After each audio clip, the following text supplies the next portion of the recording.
आज जो निकाल झाला आहे, आता निकाल झाल्यानंतर तो काही आपल्याला जो अपेक्षित होता तो काही निकाल झालेला नाही. तर काय आपल्या भावना आहेत?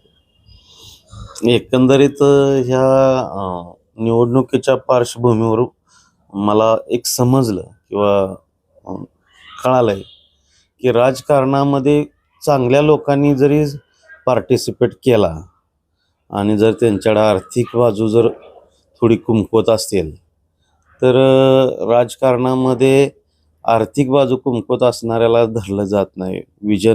चांगलं विजन असू द्या, व्यक्ती चांगला असू द्या, पण त्या व्यक्तीला डावललं जातं आणि ज्याची आर्थिक बाजू भक्कम आहे किंवा चांगली आहे त्या लोकांच्याकडे मग तो कोणताही कसाही असू द्या, त्या व्यक्तीकडं लोकांचा कल दिसतोय असं एकंदरीत जाणवलं मला. याच्यात काही राजकारण झालं असं वाटतंय का तुम्हाला? आता काही वेळेला शेवटच्या टप्प्यामध्ये थोडाफार त्रास झाला आहे, नाही असं नाही. ज्या अपेक्षित गोष्टी होत्या, जे शब्द आले होते त्या पद्धतीने ते शब्द पाळले गेले नाहीत किंवा त्याची पूर्तता झालेली नाही. त्याच्यामुळे त्याचा थोडासा कासाना पण त्रास होतोय.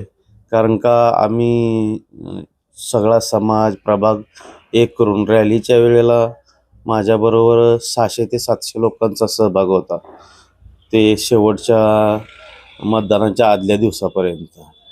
आणि एवढा मॉप असून आम्ही त्याच वेळेला असं वाटत होतं की आपण 300-250 मताच्या फरकानं निवडणूक जिंकू. पण जे काय आर्थिक यंत्रणा राबवल्या गेल्या आणि काही वेळेला कमी पडल्या गेल्या आमच्या बाबतीत काही थोड्या गोष्टी, तर त्याच्यावरनं थोडंसं मनाला दुःख होतं आहे की असं पण काही गोष्टी आहेत. आणि जनतेनं चांगल्या विचाराची, चांगले विजन घेऊन येणारी सुशिक्षित लोक किंवा चांगला एक समाज किंवा प्रभाग घडवणाऱ्या विजन असणाऱ्या लोकांना डावललं जातं आहे.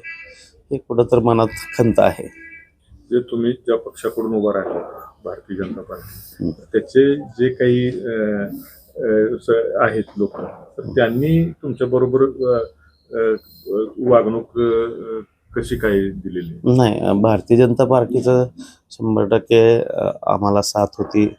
त्याबद्दल मी पक्षाचं पण प्रथमतः आभारी आहे की कारण का आम्हाला संधी दिली आणि त्या संधीचा आम्ही 100% प्रयत्न केला सगळ्यांनी एकत्र घेण्याचा. आणि माझा जो प्रभाग आहे तो मागासवर्गीय प्रभाग आहे. मागासवर्गीयामध्ये कोणताही जर उमेदवार जर तुम्ही घेतला तो तो आर्थिक सक्षम नसतोय.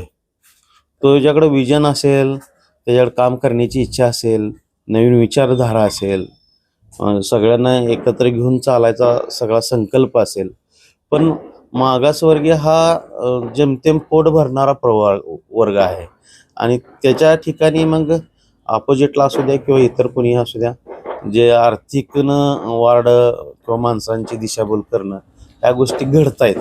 त्याच्यामुळं तिथून पुढच्या काळात एकच होईल की ज्याच्या आर्थिक मजबूत आहे आणि ज्याची खर्चाची कपॅसिटी आहे अशीच लोक इलेक्शनमध्ये किंवा राजकारणामध्ये अग्रेसर दिसतील. आणि जे चांगली लोक आहेत की चांगल्या विचारधारेचे आहेत, एक विजन घेऊन येणारी सर्वसामान्य कार्यकर्ता असेल, तर त्याची हिंमत होणार नाही की बाबा इथं राजकारणामध्ये आपण यायचं असेल तर आपली आर्थिक बाजू मजबूत असायला पाहिजे. पक्षामधल्या अंतर्गत गटबाजीचं तुम्हाला नुकसान झालंय असं तुम्हाला वाटतं? नाही, तसं काही जाणवत नाही. जरी जाणवलं असलं तरी मी त्याच्याबद्दल काही बोलणार नाही.